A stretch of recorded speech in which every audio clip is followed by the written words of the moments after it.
Hi, this is Stephen Brower from Mountain Valley Community College.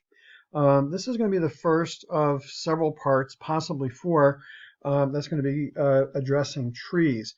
And if I just talk to this for a second, the part one that's listed here, I think it's going to take me 2 videos to go through it. One video for the overview and another view specifically for the add method. And then for the remove, it'll probably take me a video to go through the remove. But we'll see how many it actually takes. Whoops.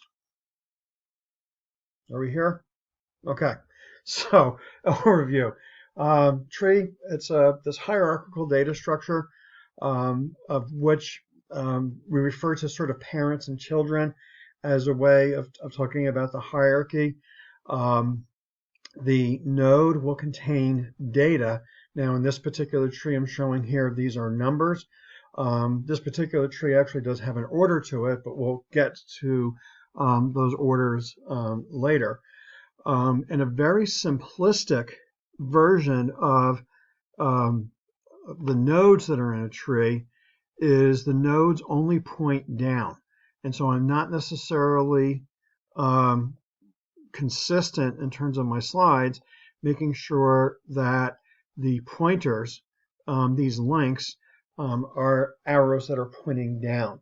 But the idea is that this node here, I lost my, you can see I'm moving my mouse, I can't see it.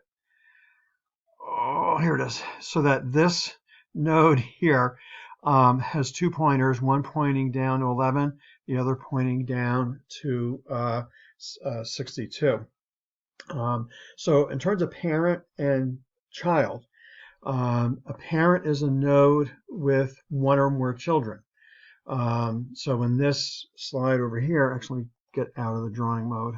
It'll, whoop.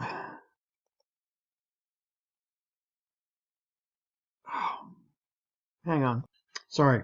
38 is a parent. It's the parent of 11 and 62. 11 is a parent.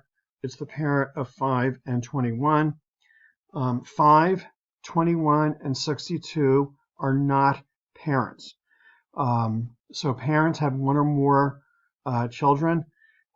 Suppose there was another node off of 62. If there was a node, if there was a child of 62, then 62 would be a parent. In a tree, a child only has one parent. So 5's parent is 11, 21's parent is 11, 11's parent is 38, 62's parent is 38. When we get to graphs later, we'll be able to have multiple connections. But in a sense, really a tree is a subset of a graph. We haven't gotten to graphs yet, so that makes no sense. So ancestors and descendants. From 38's perspective, 5 is a descendant.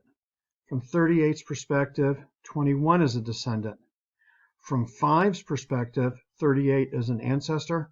From 21's perspective, 38 is an ancestor. Usually, when we're referring to parent and child, we're really only talking about like one level.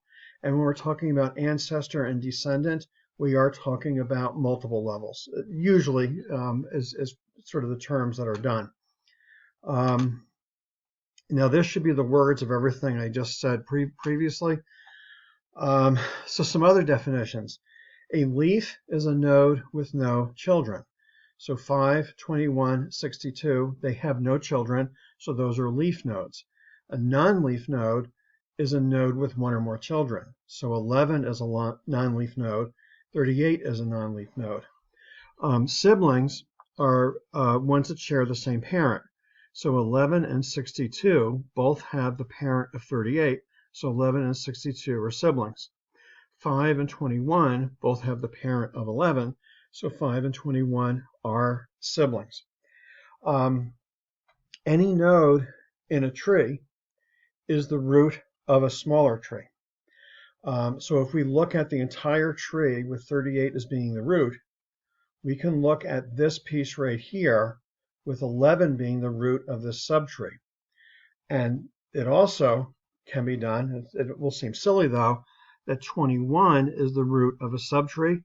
And as this subtree, there only is one node.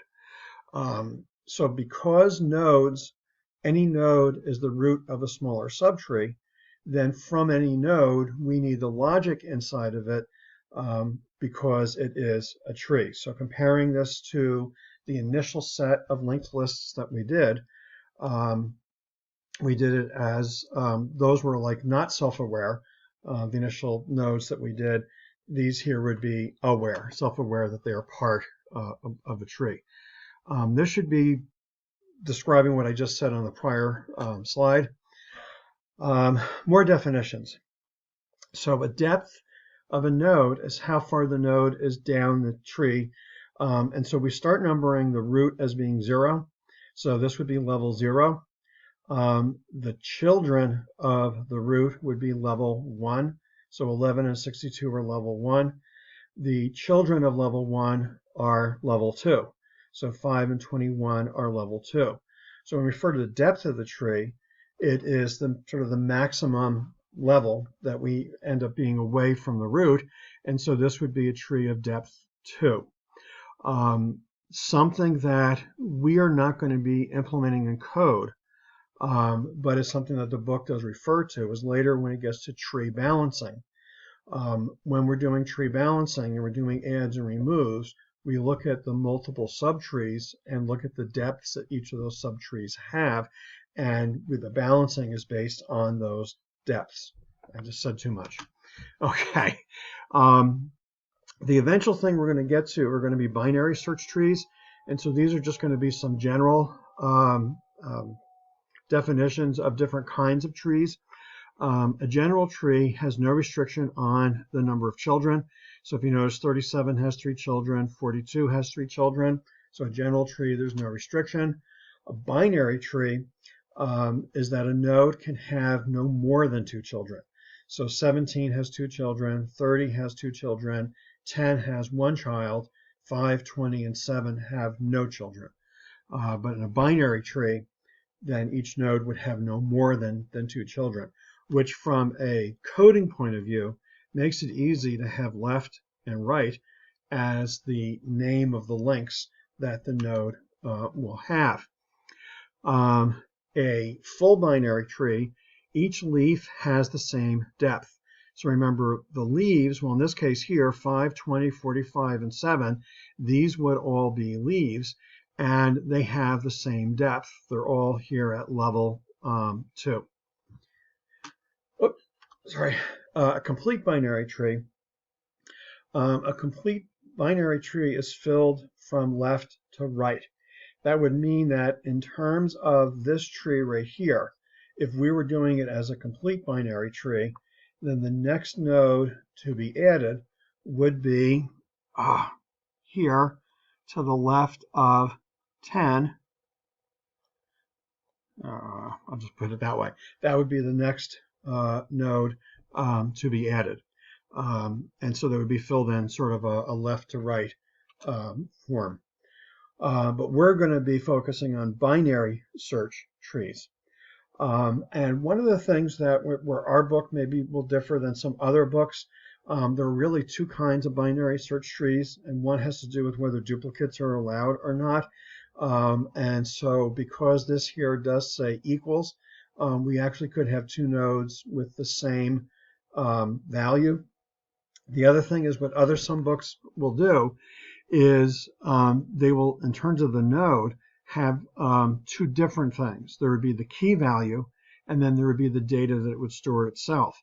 What our book is doing is that the data is the key. So that if the data in this node is 38, that also is the key for that node.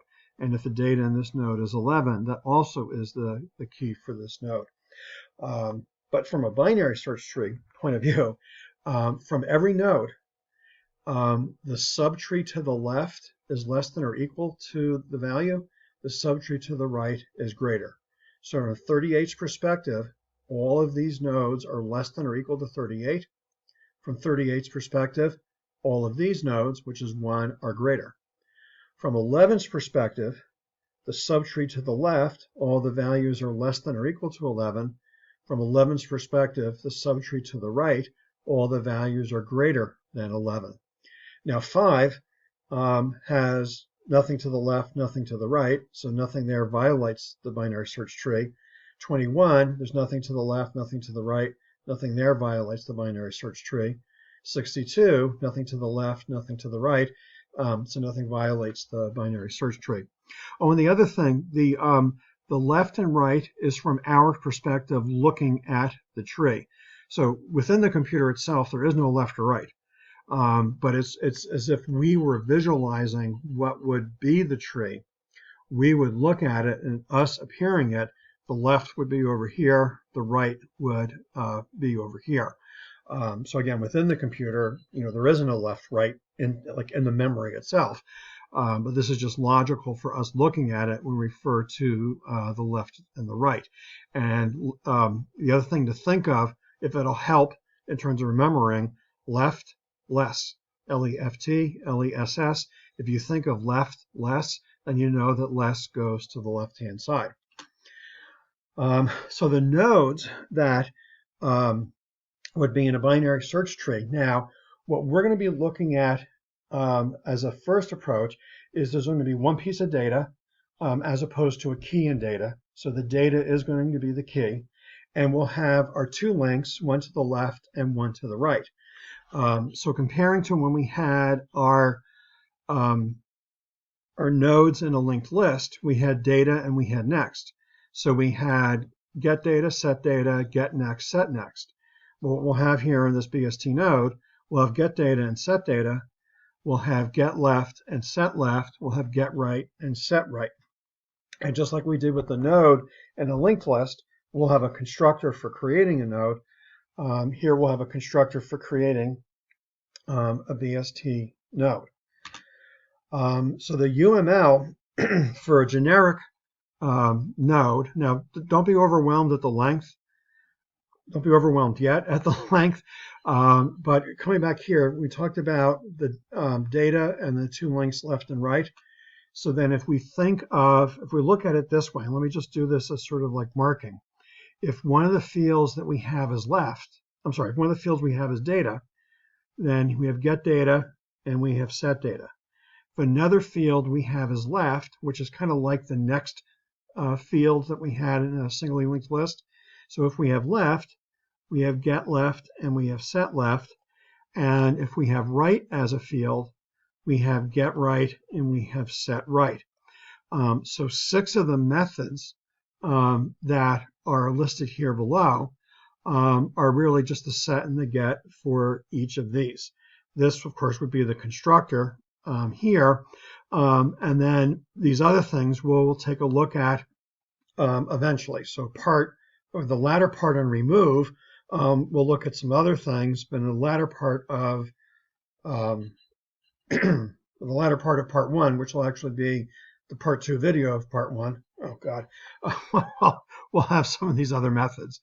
In terms of the tree itself, so remember how for the linked list we had head and we had tail. Well, for a binary search tree, we have root. So the one sort of link that we will be maintaining in terms of the tree is going to be root, and it's going to be pointing to the first node. So when we saw with linked lists, we saw we could add to a list and remove from the list. Here we'll add to the tree and remove from the tree. We got the size of the linked list. We'll get the size of the tree. I want to revisit this piece later, but remember we had the iterator. We'll come back and we'll revisit this in terms of that piece. Because this is at 14 minutes and 20-something seconds, and I'm limited to 15 minutes because I'm cheap and didn't buy the Screencast-O-Matic, I'm going to end this part 1 of part 1 here. And so part 2 of part 1 will go through the add algorithm.